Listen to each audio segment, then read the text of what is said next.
Seja muito bem-vindo, seja muito bem-vinda ao Descomplicando a Reprodução Humana. Eu sou Gustavo Vandresen, sou médico ginecologista e obstetra, especialista em reprodução humana. Também sou professor de medicina na Pontifícia Universidade Católica do Paraná, na cadeira de obstetrícia, e eu estou aqui para te mostrar a oportunidade de praticar tratamentos de reprodução humana de baixa complexidade no seu consultório, elevando assim a sua autoridade, elevando assim o nível da sua consulta, podendo cobrar mais durante os seus tratamentos, elevando a sua autoridade perante colegas que também podem encaminhar pacientes para você para esse tipo de tratamento. Quais são os tratamentos de reprodução humana que nós conseguimos instituir hoje, né, para ajudar nossas pacientes com infertilidade? Então, os tratamentos a gente divide basicamente em duas categorias: tratamentos de baixa complexidade, né, e tratamentos de alta complexidade. Os tratamentos de baixa complexidade são aqueles que não exigem uma manipulação, né, não exigem a fertilização dos gametas em laboratório. Então, a gente tem o coito programado, que é o tratamento padrão ouro para distúrbios de ovulação, e a inseminação intrauterina. A inseminação intrauterina exige uma manipulação em laboratório do sêmen masculino, né, para a capacitação do sêmen. Porém, não vai ser realizada nenhuma fertilização dos gametas em laboratório. Então, a própria inseminação é um tratamento de baixa complexidade que o ato de inseminar a mulher pode sim ser feito no consultório. Você precisa somente de um laboratório de apoio que faça o preparo desse sêmen para que você possa inseminar a paciente. Os tratamentos de alta complexidade basicamente são os tratamentos baseados em fertilização in vitro. E aí são os tratamentos que exigem sim que você esteja, né, ou num centro de reprodução assistida, ou que você esteja ligado a um centro de reprodução assistida, né, podendo fazer, de repente, a fase clínica do tratamento em seu consultório e encaminhar essa paciente após essa fase inicial para que a fase laboratorial, a fase de alta complexidade mesmo, seja realizada lá no laboratório de fertilização in vitro. Então eu vou falar aqui do tratamento que é o tratamento padrão ouro, é o tratamento que é o mais comum de ser feito para pacientes com distúrbio de ovulação.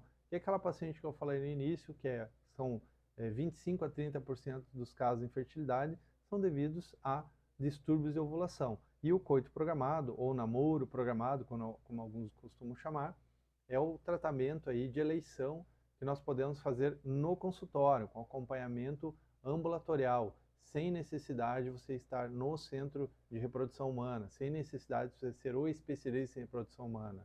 Apenas você utilizando adequadamente, você dominando aí os conhecimentos da reprodução humana com relação a tratamento de baixa complexidade, mais especificamente aí coito programado ou namoro programado. Então, como eu falei, é um tratamento de baixa complexidade, cuja principal indicação são os distúrbios da ovulação. Qual é o principal distúrbio da ovulação que a gente observa, que é o que mais indica aí um coito programado? Seria a síndrome dos ovários policísticos. Então esse, com certeza, você já viu aí no seu consultório muito a síndrome do ovário policístico, né? E isso pode levar, sim, a dificuldade para engravidar, e é o tratamento no qual, se você fizer corretamente o tratamento, ele dá uma boa resposta, uma boa taxa aí de gravidez. E ele baseia-se basicamente em induzir a ovulação, né? Como que nós vamos induzir essa ovulação? Através de utilização de medicamentos indutores da ovulação. E a maioria das vezes a gente utiliza medicamentos via oral. Então, isso viabiliza muito o tratamento ambulatorial. Determinar o período fértil dessa paciente. Como que iremos fazer isso? A gente vai determinar o período fértil através de métodos para determinar esse período. Então, o método mais comum é a ultrassonografia transvaginal. Ah, mas se você não tem o equipamento ou não domina, né, o método aí de fazer ultrassom na sua paciente, você pode sim utilizar clínicas de imagem parceiras que você já pede, essas clínicas que você já pede exames normalmente, né, para sua paciente, pede ultrassonografia transvaginal, de mamas, obstétrico.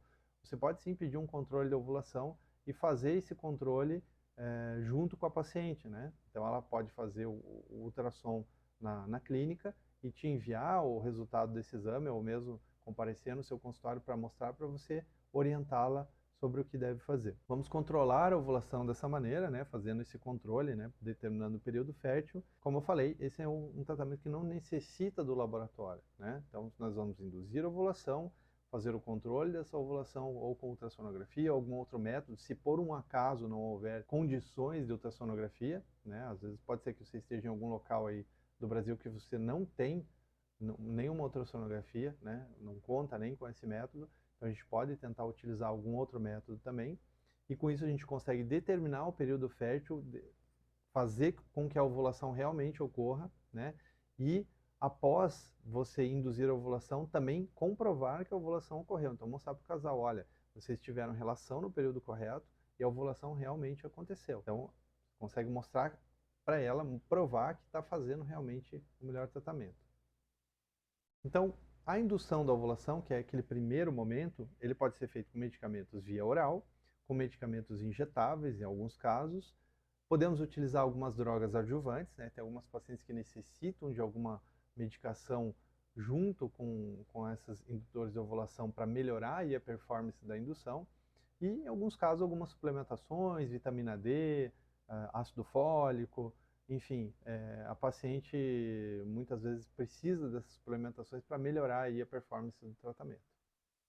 O controle da ovulação. O controle da ovulação, principalmente sendo feito por ultrassonografia, né? Então, a ultrassonografia vai avaliar essa paciente durante o ciclo, vai conseguir enxergar o ovário, você vai conseguir ver o ovário e o folículo ovariano, né? Ele é bem visto ali na ultrassonografia, e aí a gente vai determinar o período fértil pelo tamanho desse folículo, né? A gente pode usar também uma medicação injetável, talvez aí para deflagrar a ovulação, mas nem sempre isso é necessário. Então, a gente vai fazer o acompanhamento da ovulação por ultrassonografia, mas como eu falei, se você não tiver condições de ultrassonografia, a gente pode também utilizar fita DLH urinária, existe isso em farmácia, muito acessível aí, e também dosagem de DLH sanguíneo. Esses métodos aí, que não são métodos de imagem, é mais difícil a gente utilizar. Normalmente a gente utiliza mesmo exame de imagem para acompanhamento e comprovação da ovulação. E como eu falei, a gente confirma a ovulação, né, após fazer todo esse processo, induzir a ovulação, definir o período fértil, o casal tem relação no período fértil, é ideal que o paciente faça um último exame para confirmar que a ovulação aconteceu. E a confirmação da ovulação se dá pela presença do corpo lúteo, que a gente bem conhece, né, que é aquela estrutura que se forma após a ovulação. Então, pela presença do corpo lúteo e também pela presença do endométrio, né, que é a camada interna do útero, bem característico da segunda fase da ovulação.